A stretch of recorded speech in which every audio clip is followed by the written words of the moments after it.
오늘 이 시간 함께 보실 성경 말씀은 신약 성경 누가복음 24장 13절부터 27절까지의 말씀입니다.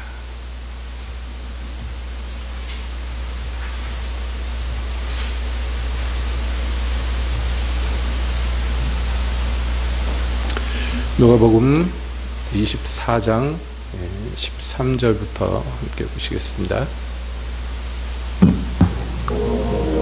그날에 저희 중 둘이 예루살렘에서 25리 되는 엠마오라 하는 촌으로 가면서 이 모든 된 일을 서로 이야기하더라. 저희가 서로 이야기하며 문의할 때에 예수께서 가까이 이르러 저희와 동행하시나 저희의 눈이 가리워져서 그인 줄 알아보지 못하거늘 예수께서 이르시되 너희가 길 가면서 서로 주고받고 하는 이야기가 무엇이냐 하시니 두 사람이 슬픈 빛을 띠고 머물러 서더라. 그 한 사람인 글로바라 하는 자가 대답하여 가로되 당신이 예루살렘에 우거하면서 그 일 거기서 된 일을 홀로 알지 못하느뇨. 가로사대 무슨 일이뇨. 가로되 나사렛 예수의 일이니 그는 하나님과 모든 백성 앞에서 말과 일에 능하신 선지자여늘 우리 대제사장들과 관원들이 사형 판결에 넘겨주어 십자가에 못 박았느니라. 우리는 이 사람이 이스라엘을 구속할 자라고 바랐노라. 이뿐 아니라 이 일이 된 지가 사흘째요. 또한 우리 중에 어떤 여자들이 우리로 놀라게 하였으니 이는 저희가 새벽에 무덤에 갔다가 그의 시체는 보지 못하고 와서 그가 살으셨다 하는 천사들의 나타남을 보았다 함이라. 또 우리와 함께 한 자 중에 두어 사람이 무덤에 가 과연 여자들의 말한 바와 같음을 보았으나 예수는 보지 못하였느니라 하거늘 가라사대 미련하고 선지자들의 말한 모든 것을 마음에 더디 믿는 자들이여 그리스도가 이런 고난을 받고 자기의 영광에 들어가야 할 것이 아니냐 하시고 이에 모세와 및 모든 선지자의 글로 시작하여 모든 성경에 쓴 바 자기에 관한 것을 자세히 설명하시니라. 아멘. 하나님, 이 시간 주의 말씀 듣기를 원합니다. 주여 오셔서 저희에게 말씀하여 주시옵소서. 예수님의 이름으로 기도합니다. 아멘. 한 주간 평안하셨는지요? 굉장히 오랜만에 제가 교회 온 것 같아요. 기분이 며칠 안 됐는데도 매일 예배를 드리다가 오랜만에 여기 강단에 서니까 굉장히 정말 몇 달 만에 온 것 같은 느낌도 얼핏 듭니다. 조금 이해를 해 주셔야 되는 게 제가 혀가 골마가갖고 한국말이 좀 어눌하게 들릴지 모르겠지만은 고통을 무릅쓰고 말하는 거니까 이해를 해 주시고 뭐 이번 한 주간에도 여러 가지 일들이 있었습니다만은 뭐 말하자면 사이버로 설교도 좀 해봤고요. 어떻게 잘 나왔나요?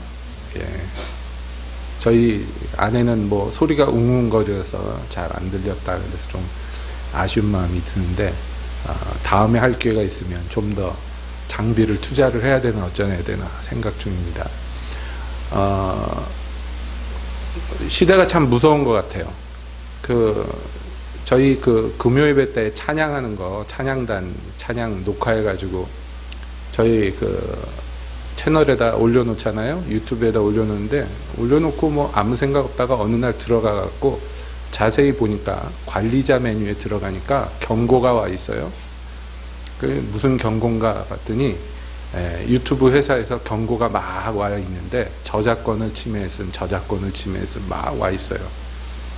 우리 부른 찬양 있잖아요. 그 찬양이 이제 저작권이 있잖아요. 저작권이 있는 찬양, 오래되지 않은 찬양들 그거 저작권 침해했다고 막 경고가 와 있어요. 그래서 무서운 세상이다. 이 조그만 시골교회에서 찬양했다고 노래했다고 그거 말로만 들었지 저작권 침해했다고 경고가 있는 거 처음 봤네. 그래서 이거 어떻게 처리해야 되나 보니까 다행히 우리 교회가 그것을 통해서 수익을 얻는 데가 아니라서 그냥 경고만 하고 마는 거더라고요. 근데 만약에 그걸 통해서 무슨 수익을 얻는다 라면 저절로 자동으로 광고가 붙어가지고 그 광고를 우리 교회 거 보는데 우리가 봐야 돼, 광고를. 그래서 그 수입을 그 저작권자들이 가져가는 거더라고요. 만약에 신고 안 하고 무단으로 썼으면 벌금도 나온대요. 그러니 얼마나 무서운 세상입니까? 그 사람들이 일일이 찾아보겠어요? 비슷한 소리가 나면은 인공지능이 다 체크를 해가지고 침해를 했나 안 했나 해서 경고까지 오는 세상이 무섭죠? 그래도 우리는 뭐 전혀 두려움 없이 삽니다. 왜냐하면 관심이 없으니까. 관심 있는 분은 모르겠습니다. 지난 주보에도 제가 QR코드를 조그맣게 갖다 붙여놨는데 보신 분이 있으신가 모르겠어요. 지난주 주보. 그랬었나? 그렇죠? 관심이 없잖아요.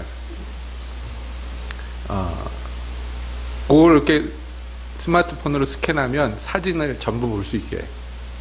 주보에 사진 몇 장 못 올리니까 아쉬워서 만들어 놨는데, 만들어 놓고도 제가 속으로 그랬어요. 다 허무한 짓이다. 이거 해봐야 무슨 소용이 있나. 이런저런 일들이 있는 이런 어려운 세계에서 그럼에도 불구하고 우리가 안연히 살 수 있는 모든 이유는 어디에 있을까요? 무엇일까요? 여러분, 오늘 우리는 성경에서 잘 아는 이야기 한 대목을 보았습니다. 바로 그냥 엠마오로 가는 두 제자. 여기 노래도 있잖아요. 엠마오로 가는 제자에 대한 노래가 있는데, 부활하신 예수님을 만났는데 못 알아본 그 두 제자 얘기죠. 이 이야기를 통해서 오늘 우리가 함께 살펴보고자 하는 주제는 당연하지만 우리 2019년 들어와서 교회 목표로 삼고 있는 이 믿음에 대한 주제입니다. 사실은 우리는 기독교에서 믿음이 가장 중요한 주제인 것을 알지만, 그러나 믿음이 과연 무엇인가를 설명해라 그러면 설명하기가 참 어려운 부분들이 많아요. 우리가 경험적으로는 믿음이란 걸 알지만 이거를 잘 설명하고 또는 자기가 잘 이해하고 있는지에 대해서 참 어렵게 생각하는 부분들이 많이 있습니다. 성경 공부를 하면서 교회에서 한동안 케네스 해긴 목사님 책을 가지고 성경 공부를 했는데, 이분은 뭐 다른 그 무엇보다도 믿음이라는 거에 완전히 몰입하신 목사님, 생전에 믿음으로 시작해서 믿음으로 끝나는, 그래서 그 가르침의 대부분이 이 믿음에 대한 이야기가 많은데, 그런데 믿음에 대해서 공부하면서 제가 그런 말을 했어요. 케네스 해긴 목사님이 믿음에 대해서 가르치는 걸 보면 때때로 무슨 생각이 드느냐면, 옛날에 TV에서 교육방송에서 밥 아저씨가 나와서 그림 그리는 거 보는 그 생각이 난다. 밥 아저씨 아시죠? 막 그림 쉽게 그리잖아요. 콕콕콕콕콕 찍어서 여러분 이렇게 하면 됩니다. 쉽죠? 맨날 쉽죠? 물어보는데 보는 사람은 쉬운데 하려 그러면 안 되잖아요. 꼭 그 짝이라. 케네스 해긴 목사님의 교훈의 대부분의 포지션이 그래요. 믿음에 대해 설명하고 쉽죠? 이렇게 하면 됩니다. 이렇게 얘기해요. 그런데 실상 그렇게 믿음을 발휘하는 사람이 얼마나 있을까 싶어요. 그렇게 해야 되는 거 맞아요. 그렇게 해야지만, 그렇게 살아야지만 되는데, 그런데 그게 피부에 안 와닿는 것은 밥 아저씨는 그림을 쉽게 그리지만 따라하기 힘든 것처럼, 믿음의 길을 걷는 사람을 볼 때는 씩씩하게 쉽게 걸어가는 것 같은데 내가 그 길로 걸으려면 왜 이렇게 힘들고 안 되냐 말이에요. 여러 이유가 있겠습니다. 우리의 믿음의 연약함도 있고 우리의 성정의 나약함도 있을 것이고 많은 이유가 있겠지만은, 사실 파고들면 근본 이유가 뭐냐면 내가 믿음을 잘 모르는구나 하는 그 사실을 만나게 된단 말이에요. 우리가 구원을 얻는 것은 믿음으로 말미암은 것인데, 여러분 한번 설명해 봅시다. 내가 어떻게 그 믿음을 얻게 되었습니까? 처음 예수님을 어떻게 믿게 되었습니까? 예? 믿음이 어디서 나왔어요? 갑자기 없던 믿음이. 설명이 안 돼요. 설명이 돼요, 여러분? 갑자기 어느 날 띵 예수님이 믿어졌어요? 어떻게 됐어요? 설명이 되든가요? 설명이 될 수도 있겠지만 쉽지만은 않을 거예요. 참 어려워요. 그냥 믿음이 생긴 거예요. 그래서 내가 믿어서 구원을 얻었는데, 곰곰이 따져보면 이 믿음이 어떻게 생겼는지를 설명할 길도 증명할 길도 없어요. 그래서 네가 믿는데 믿는 거 증명해봐라 그러면 대답할 말이 궁색해져서 그래서 구원파 같은 데서 와서 물어보면 대답을 잘 못하고 어버버버 하는 거예요. 이게 뭐 딱 잘라서 얘기하기가 애매하단 말이에요. 뿐만 아니라 때때로 마귀가 와서 질문합니다. 너 진짜 믿는 거 맞냐? 너 믿는 거 맞냐? 네 믿음 어디 있냐? 네가 믿으면 그따위로 사냐? 그러면 뭐라고 대답해요, 여러분은? 거기도 어버버버 한단 말이에요. 왜냐하면 그 말이 맞는 것 같아. 내가 믿음이 있으면 이렇게 안 살 텐데. 그런 마음이 듭니다.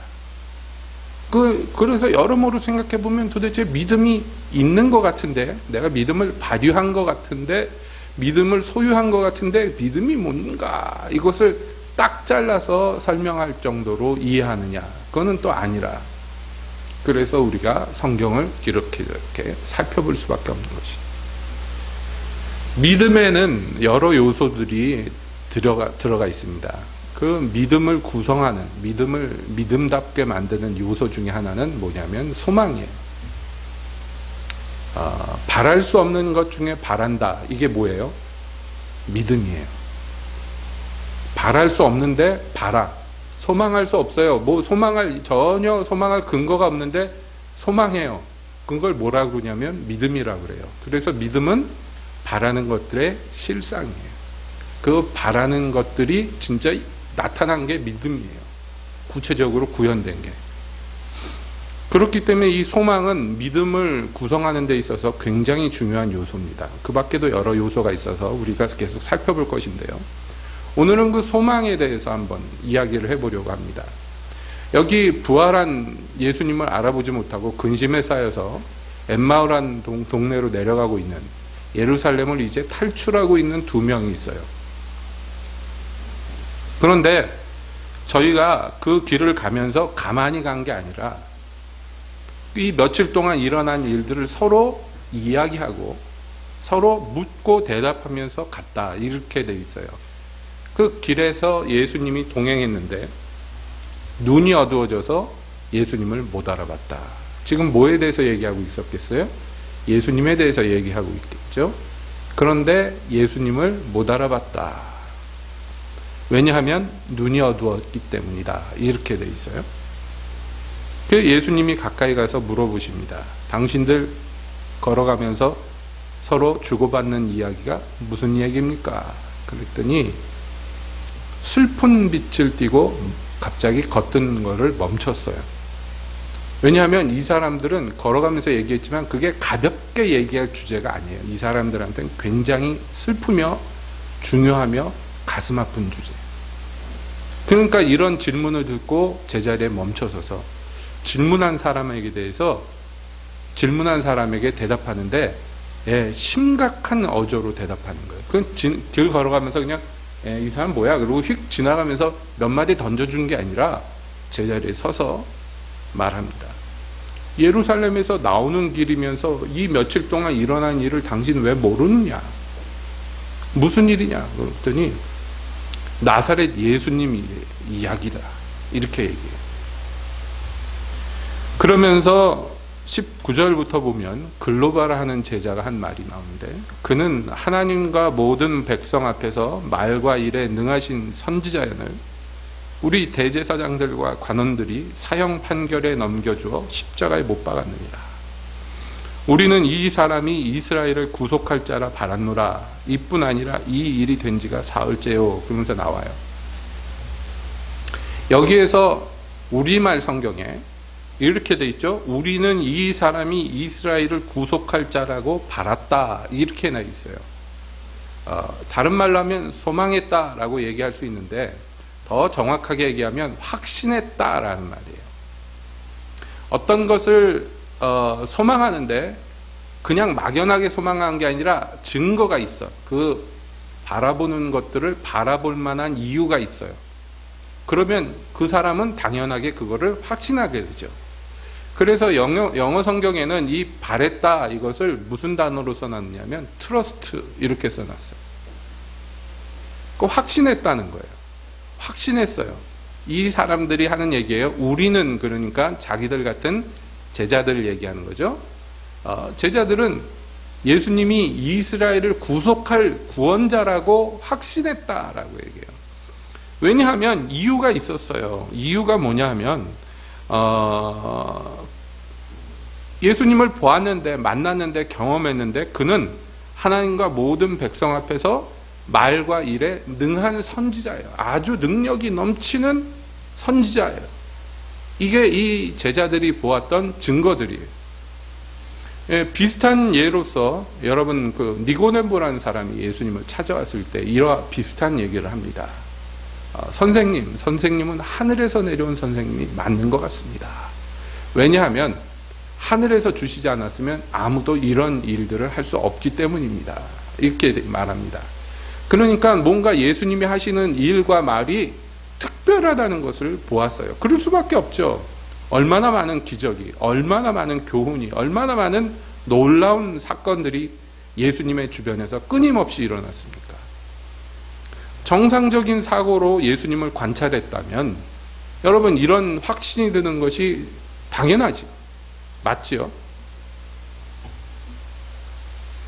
그러면 여러분 여기에서 이 제자들이 가진 이 확신, 소망이 더해지고 거기에 증거가 더해져서 결과적으로 견고해진 이 확신, 이것은 믿음일까요? 믿음이 아닐까요?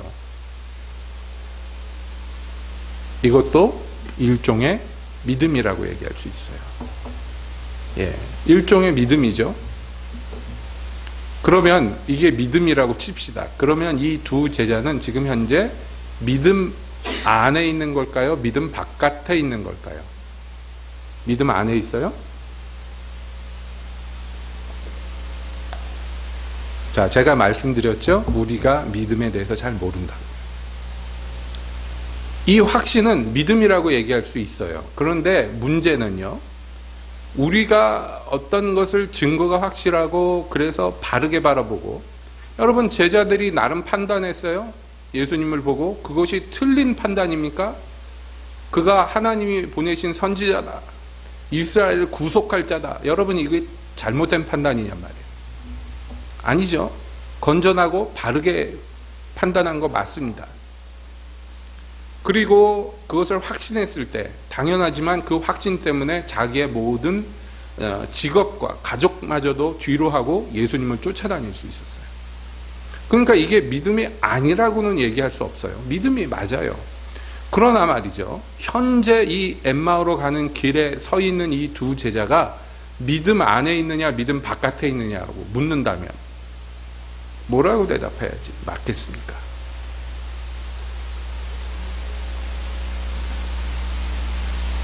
뭐 어렵게 생각할 것 없어요. 믿음 안에 있는데 근심하며 걱정하며 예루살렘을 탈출해가지고 떠나지 않았을 거 아니에요. 그렇죠? 아니에요? 막 헷갈려요? 헷갈릴 일이 없는데 이상하네요. 믿음 안에 있다면 정말 예수님이 구세주가 맞고 하나님이 보내신 선지자가 맞다고 정말 믿는다면 지금 근심하면 안 되죠. 왜 근심해야 돼요? 뿐만 아니라 이 일이 사흘이 지났는데 지금 제자들이 덧붙여 말합니다. 어떤 여자들이 예수님 무덤에 갔는데 예수님이 다시 살아나셨다고 와가지고 얘기를 한다고. 그래서 더 정신이 없고 근심하고 서로 묻고 대답하고 하는 거예요. 그래서 몇 명의 제자들이 그 얘기를 듣고, 베드로와 요한이죠, 무덤에 갔더니 진짜 그 여자들 말대로 무덤이 비어있던데 막 이런 얘기를 하는 거예요. 지금 부활에 대한 소식을 들었어요. 그런데 지금 믿냔 말이에요. 예수님의 부활을. 믿으면 근심하고 걱정하고 예루살렘에 떠나겠습니까? 아니면 부활한 예수님이 언제 찾아오실라나 그러고 기다리겠습니까? 이 사람들이 근심한 것은 예수님이 십자가 사형을 당한 것도 근심할 일이고, 뿐만 아니라 이제 부활했다고 막 부활내동하는 몇몇 여자들, 미친 여자들, 왜냐하면 그 여자들을 보고 제자들이 미쳤다고 했으니까, 미친 여자들 때문에 그나마 예수님의 제자들이라는 이 소모임이 더 큰 위협을 당하리라고 지금 생각하는 거예요. 전형적인 케이스잖아요. 어떤 지도자를 중심으로 단체가 모였는데 그 지도자가 갑자기 죽었다, 뭐 없어졌다. 그랬더니 그 중에 몇 명이 미쳐가지고 이 집단이 점점 광신도들이 돼가고 막 그 사방에서는 죽이려는 사람들이 많고 막 이런 대로 점점 끌려간다. 그러면 여러분이 그 집단의 구성원이라면 마음이 편하겠어요? 아니면 두렵겠어요? 두렵지 않겠어요? 순수한 마음으로 말이에요. 여러분들이 젊은이라고 생각해서 순수한 마음으로 우리 민족의 고난을 좀 어떻게 극복해 봐야 되겠다. 우리도 독립을 쟁취해 봐야 되겠다. 우리 종교도 더 정말 깨끗해져야 되겠다. 막 이런 마음을 품고서 어떤 집단에 가입을 했는데 갑자기 그 집단에 있는 사람들이 미쳐가지고 막 사람들 잡아가지고 모가지를 막 자르고 막 기름을 붓고 불을 붙이고 막 그러는데 여러분 거기 총 들고 서 있는데 벌벌벌 떨리지 않겠어요? 여러분 같으면 같이 미치든지. 예? 야 이거 내가 이거 잘못 들어왔구나. 근데 나간다 그러면 나도 저렇게 죽일 텐데. 그런 거예요. 말하자면 제가 좀 극단적인 예를 들었는지 모르지만 비슷한 얘기예요 지금. 근심하고 걱정하고 눈치 보니까 이거 영 안 되겠다 그래가지고 야 우리 집으로 가자 그래가지고선 가는 거예요. 엠마오에 자기들 집이 있으니까.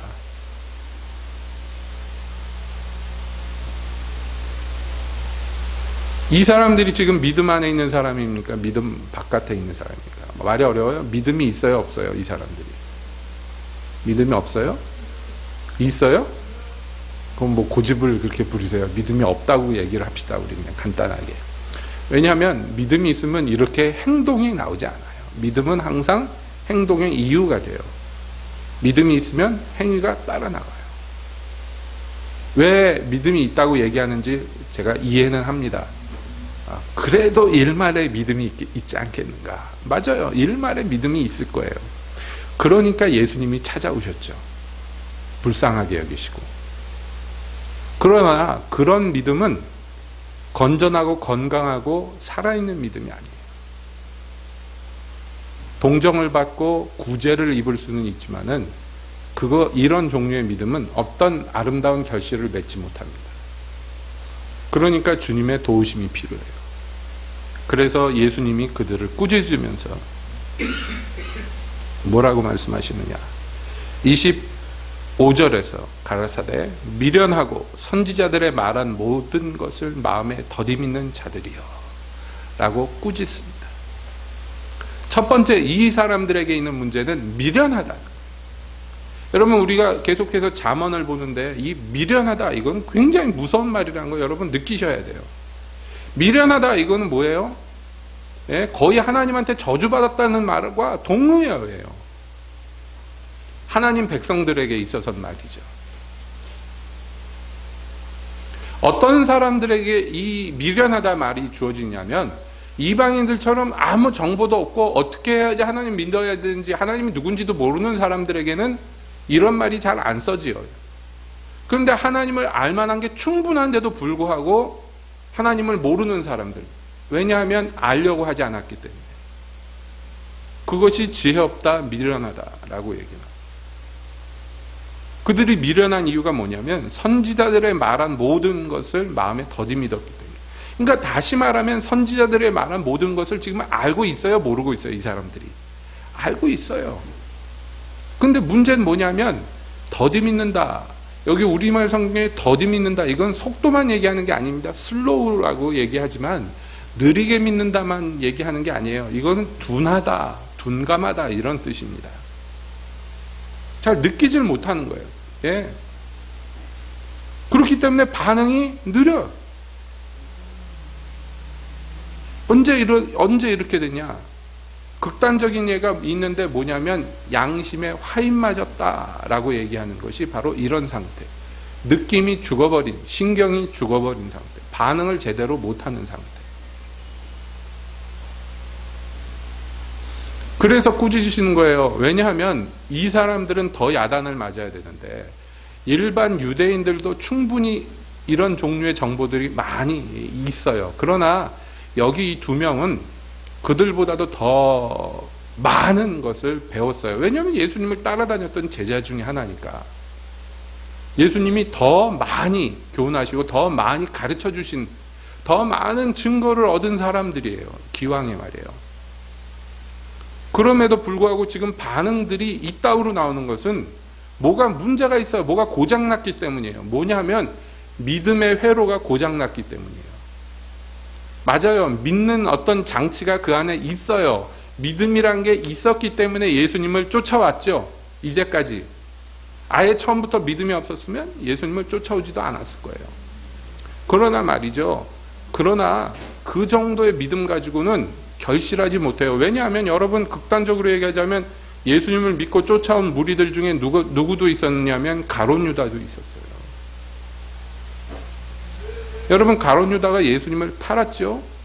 팔게 된 이유가 뭐 다양하겠습니다만은 제일 근본적 이유는 뭐냐면 예수님이 메시아라고 믿지 않았기 때문이에요. 처음엔 믿었을지 모르지만 무엇 때문인지 그 마음이 변질되고, 그래서 그 믿음이 이제 소용이 없게 돼버렸어요. 마귀에게 문을 자꾸 열어줬기 때문이에요. 특히 금전적인 문제에 있어서. 그래서 결국엔 마음을 빼앗겨 버렸어요. 그러니 처음에 믿은 게 어디 갔냔 말이에요. 처음에 믿은 대로 끝까지 믿어야 그게 믿음이란 말이에요.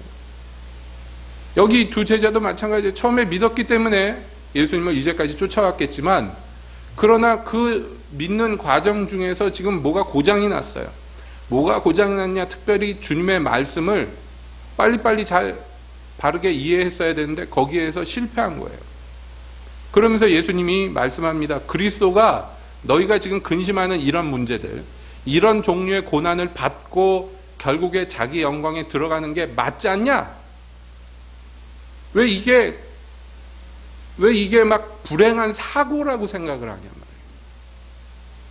성경에 의하면 이렇게 되는 게 마땅한 일인데 왜 너희는 이 지금 일어난 사태를 보면서 이게 막 정말로 막 천지 무너지는 것처럼 굉장히 비극적인 일이라고 왜 그렇게 느끼냐는 거예요. 그러면서 모세와 선지자들의 글로부터 시작해서 모든 성경에 그리스도에 대해서 예언된 것들, 그리고 이것이 오늘날 어떻게 성취된 것을 설명을 쭉 해줬어요. 예수님이. 그런데 사실은 이 얘기가 처음 들은 얘기가 아니죠. 제자들에게 이 얘기를 몇 번이나 했습니까, 예수님이? 얼마나 자주 많이 했습니까? 인자가 예루살렘에 가면 장로들과 제사장들의 손에 넘겨져서 고난을 받고 십자가에 못 박혀 죽고 3일 만에 부활을 하리라. 여기 뭐 암호가 있어요? 숨겨놓은 얘기가 있어요? 그럼에도 불구하고 못 알아듣잖아요. 뭐가 문제예요?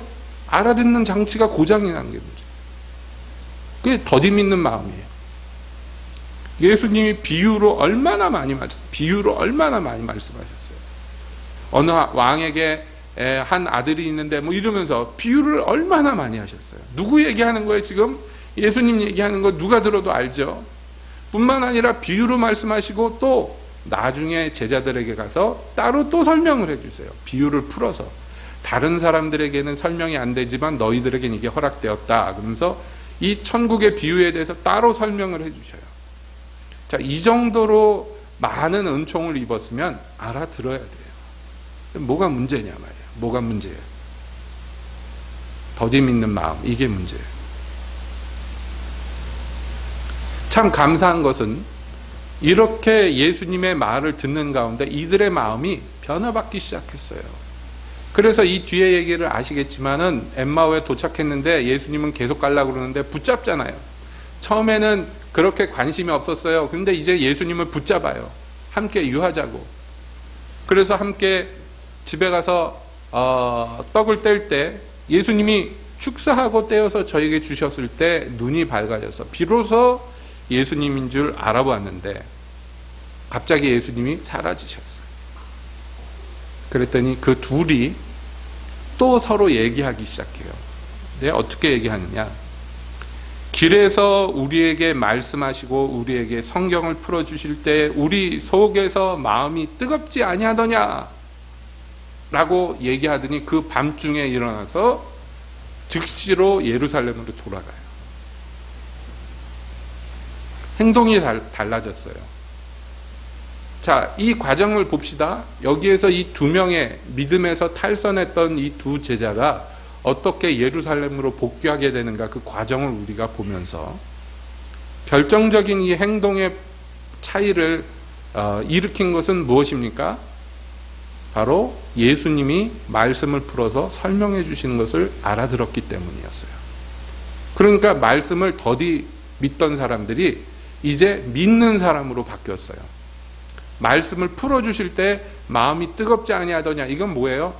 말씀이 그 안에 박히고 믿어질 때 일어나는 현상 중에 하나예요.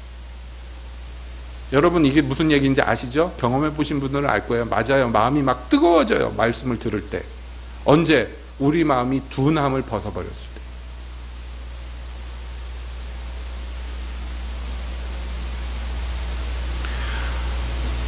어제 차 타고 돌아오다가 차 안에서 얼마나 웃겼는지 몰라요. 뒤에서 막 한참 자다가 막 멀미하다가 막 애들이 이러다가 나중에 이제 쌩쌩해져서 밥 먹고 나서 쌩쌩해져 가지고 이제 차 타고 오면서 지들끼리 뒤에서 막 떠드는데요. 앞에서 듣는데 얼마나 웃기는지.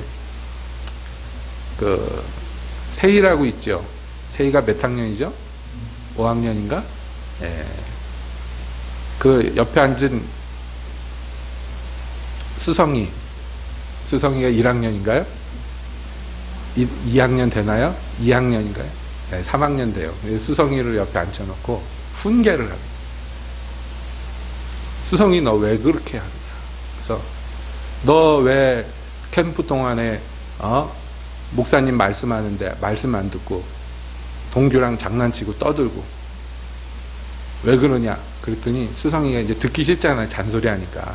그러니까 막 딴소리하고 장난치니까 선배가 말하는데 딴짓을 해. 그러면서 막 넌 형이 얘기하는데 그렇게 반응을 하냐. 그러면서 이제 그때부터 훈계를 하는데 형들은 눈물을 흘리면서 간절하게 막 하나님 만나고 싶다고 기도하는데 너는 옆에서 떠들고 장난치고 그러면 되냐.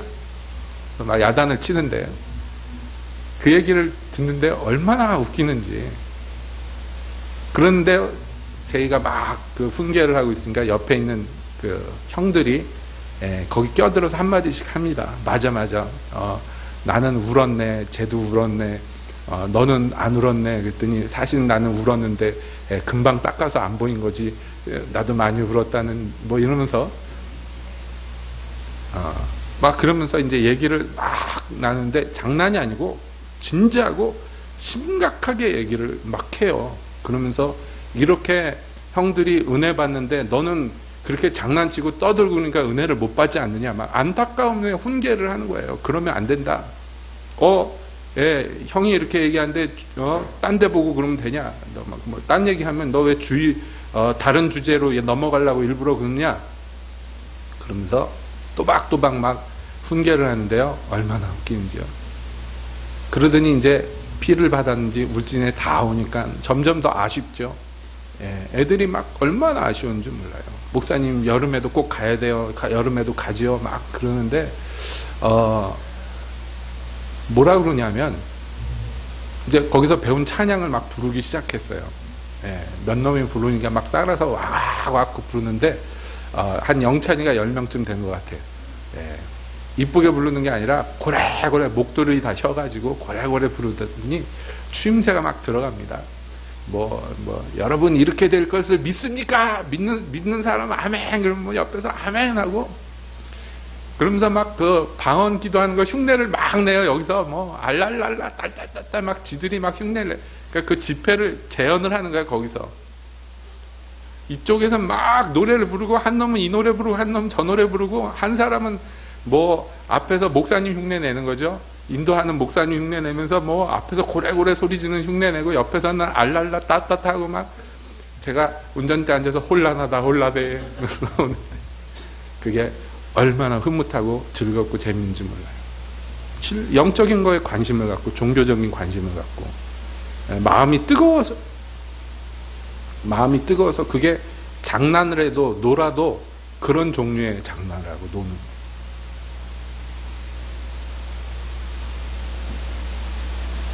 여러분 에고론이고 상관없어요. 은혜 받고 마음이 뜨거워지고 성령이 그 마음 안에서 작동하면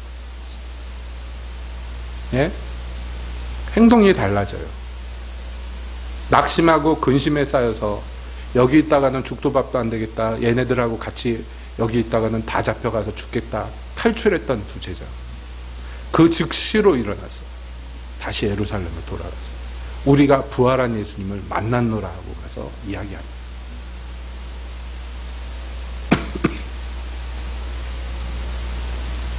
여러분, 이 이야기의 끝을 우리는 다 압니다.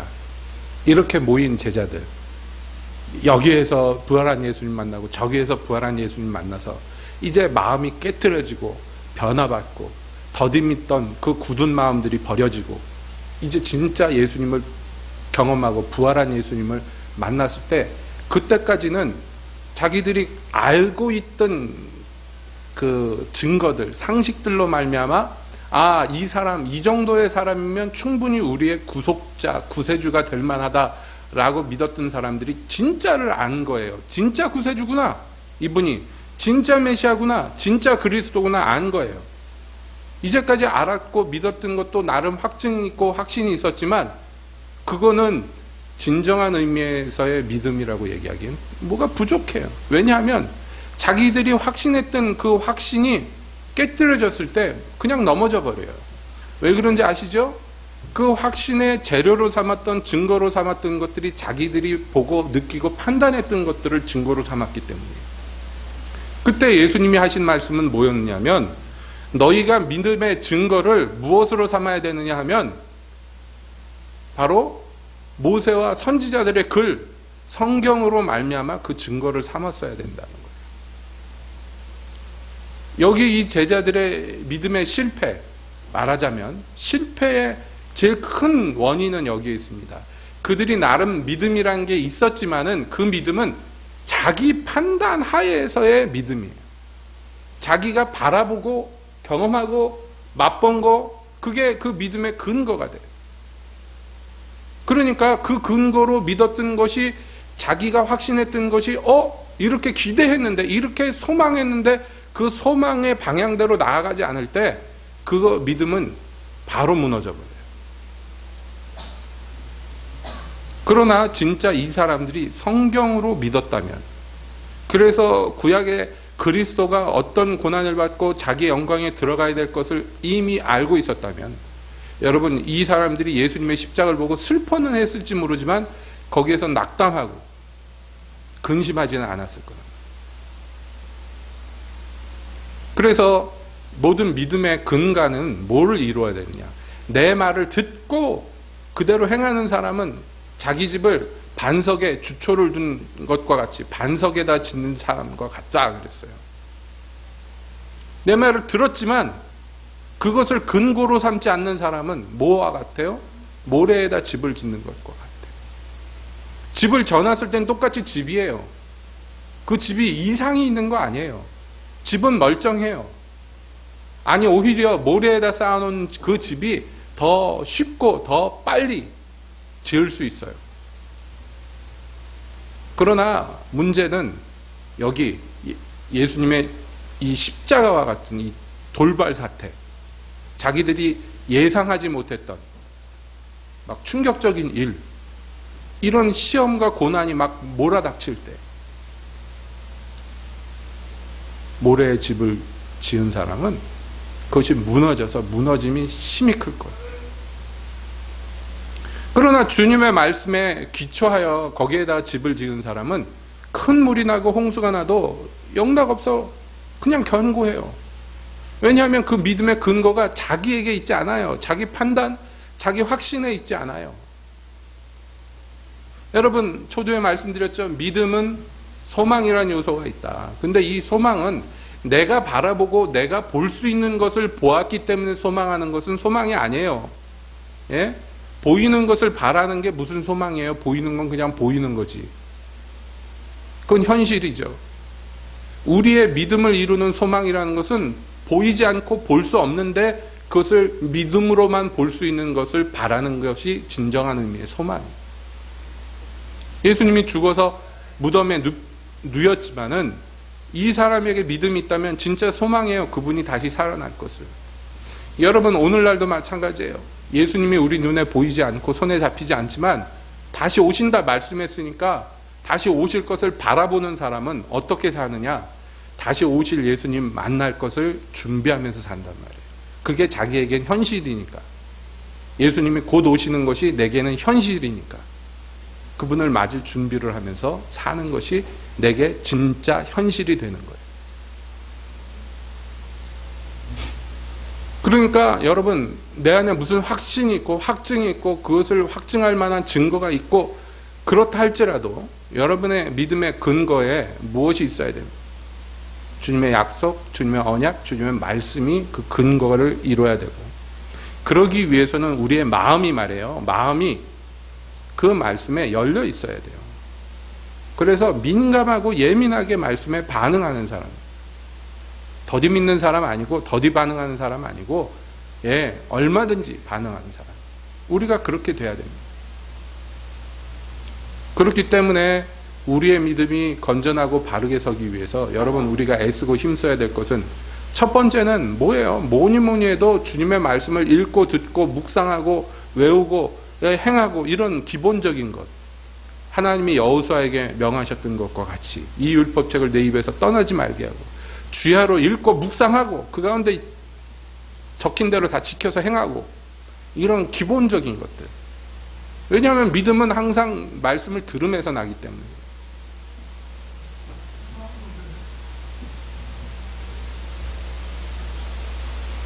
그리고 그렇게 내게 들려온 말씀들을 더디 믿게 하는 것이 내 안에 어떤 장애물이 있다면 여러분, 그것을 주님 앞에 들고 나가야 돼. 해결해 달라고. 믿지 못하는 것은 아니지만, 믿지 않는 것은 아니지만 더디 믿게 하는, 나를 어둡게 만드는, 눈을 어두워서 예수님이 오셔도 알아보지 못하게 만드는 그 뭐가 있어요. 여러 가지가 있죠. 이 세상에 어떤 것에 대한 탐욕이라든지, 또는 누구에 대한 미움이라든지, 원망이라든지, 하나님이 미워하시는 거 있잖아요. 이런 것들.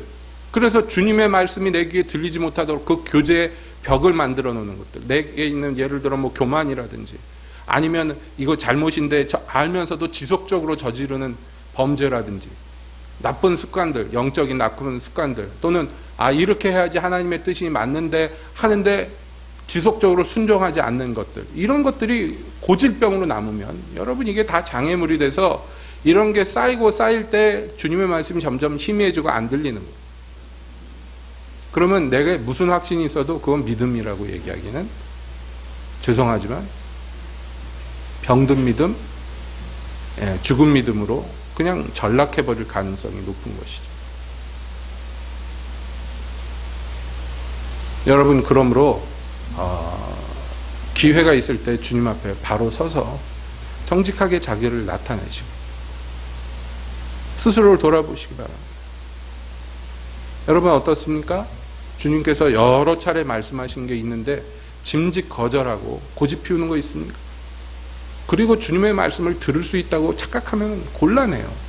여러분 같으면 여러분에게 그렇게 고압스럽게 구는 사람한테 가서 말하기 쉽습니까? 그 사람하고 얘기하기가 좋겠습니까? 그럴 수가 없죠. 우리 하나님도 인격이신데 당연하죠. 환영하고 즐거워하고 좋아하는 사람에게 가기를 주님도 원하셔요. 많은 예수님의 추종자가 있었지만 예수님은 항상 마르다의 집, 마리아의 집에 묵으셨어요. 예루살렘에 올 때마다. 왜냐하면 그들이 예수님을 환영하고 사랑했기 때문에. 우리도 마찬가지.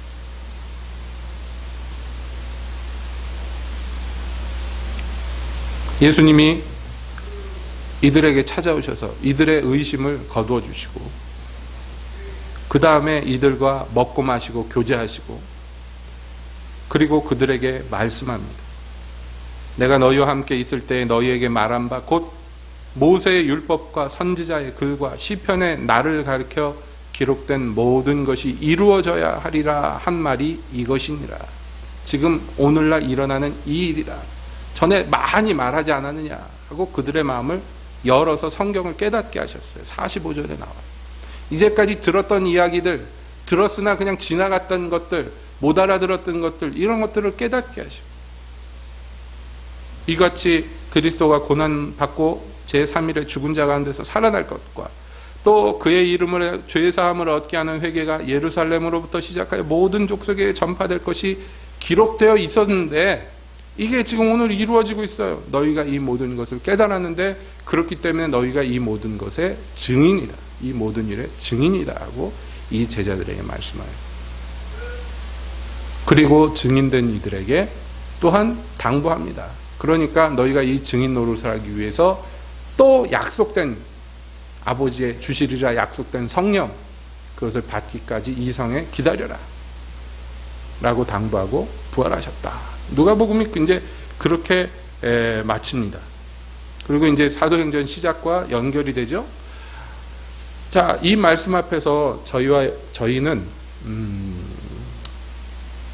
다시 한번 자기를 돌아보고 내가 그리스도의 증인이 되기 위해서 무슨 일이 있어야 돼?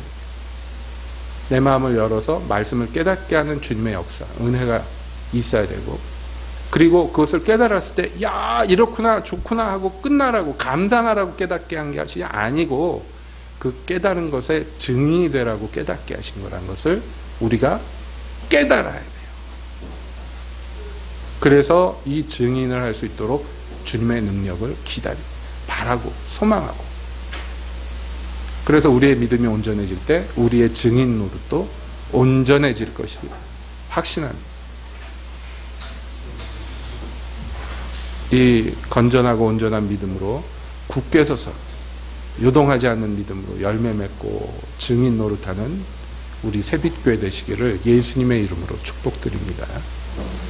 기도하겠습니다.